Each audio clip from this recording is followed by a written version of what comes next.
Well, I think there's a historical context here, which is there is, after all, a cultural background here, which is a few thousand years in the making. And so we go through, all of us, we all have our own window into that history and our personal experience of that, which is but a few decades. So after we're gone, of course, we don't get to witness what comes after us. We certainly have some idea of what came before.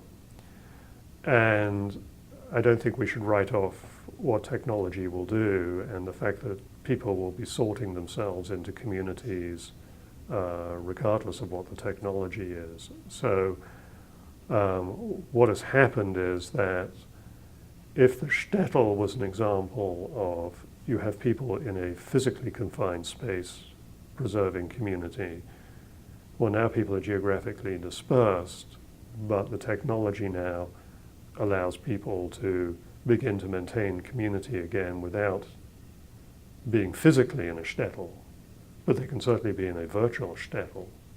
And so I think we're just on the beginnings of that.